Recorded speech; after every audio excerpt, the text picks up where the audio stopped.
Hi guys, in this video I'm going to be prepping my Oathmark figures for painting. Scruffy Crow.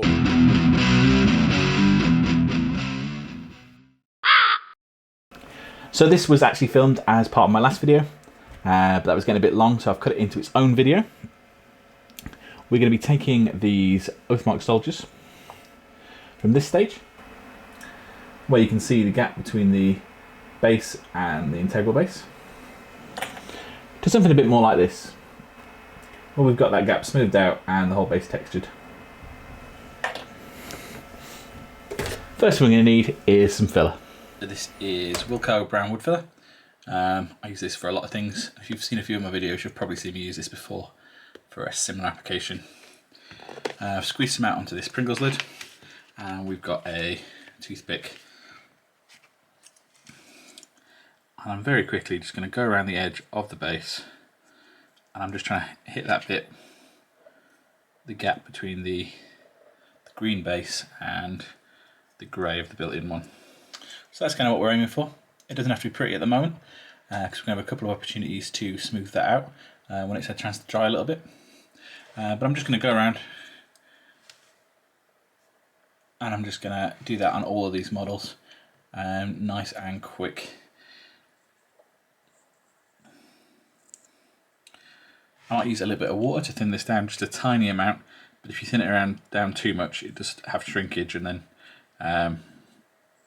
we're no better off as far as hiding this gap. It doesn't take too long when you've got the flow of it, so I'm just going to put some TV on and get on with it. There we go, I've mixed up some of the filler into a bit more of a thick slurry here, and that shouldn't shrink too much, but should make it a little bit stickier and easier to apply. Okay, took me an hour or so, but there is all of the bases with a layer of putty. I also went around and did my skeletons, prepping them at the same time. Okay, so all these bases have had an hour or so to dry, and I've begun filing them flat. So that's the end result. So what I'm doing is I've got this old needle file, and I'm just using it to flatten down the bumps in the filler, make sure that nothing's really higher than the integral base. And it's not completely dry, so it's still quite easy to sort of push around, and then where it's gone on the sides we can pretty much just chip that off. And the aim of the game is just to get that kind of smooth transition between the base and the integral base. And so at the edges I want them to kind of be in line with the green base, so they're all stood on their own tiny little hills. And that's the skeletons finally done as well. So there we go, that's what a unit looks like with their nicely sort of smoothed in bases. Still really like the way these guys rank up. Apparently though, you can't tilt them very far, or they all fall over. That's not going to be a problem in a game. You can still put like 30 plus degrees on them, you just can't tilt them 90 degrees to the camera. Okay, so these have all completely dried through now, and they're all smoothed down. And for the last stage,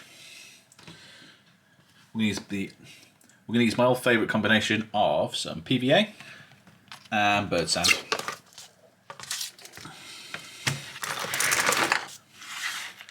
I've never actually sanded a set of bases like this before on a tray, so this is new to me.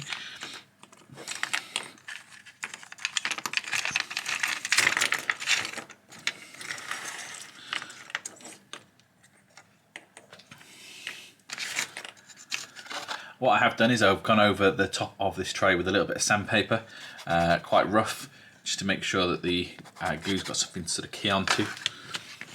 I'm going to use a brush rather than my normal sort of cocktail sticks and things, because I don't want a very thin layer, I think, on this bit, and I really don't want to overlap too much, because otherwise we're going to have trouble getting the bases in. For the figures themselves, I'm still going to stick with the paintbrush because I've got it out, but I'm going to put a slightly thicker layer on, I think. And I'm just going to nestle them in the sand like I usually do. Okay, so the men are at their trip to the beach. And I've currently got the tray drying under this sheet of paper. So I'll leave this overnight and then we'll clean up the excess sand and see if this has worked. Okay, so all my bases and everything have had overnight to dry. And I'm just looking at these now. This is the second one I've looked at. And I'm a little bit annoyed with myself. This isn't as neat as it could have been. I'm just going around with the end of a file, just trying to remove any sand that overlaps. Once that's done, I'm then going to have to take each of the bases. Now these are a little bit neater, and I'm just going to make sure that all of this green rim is visible and available. And then in theory, these should sit still in their little slots, which they do. Okay, I've got that all cleaned up, and I've gone over with a brush to make sure we've got no spare bits of sand. So there's quite a few places where the sand has chipped away. I've been tidying it up. I'm not going to go back over. I'm going to hope that once we've got this painted and based, you'll not notice those bits, or they'll just look like little patches of mud or something. So it should be okay. Because I'd rather have this clean effect and be able to get the models in and out easy. And another thing I'm going to do is I'm probably going to put quite a thick coat of primer on this to really try and make sure that any sand that's on here still stays nice and glued down and together.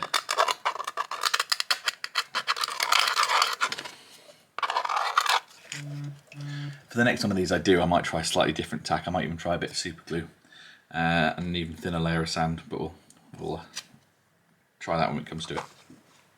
Okay, and there they are all on their bases.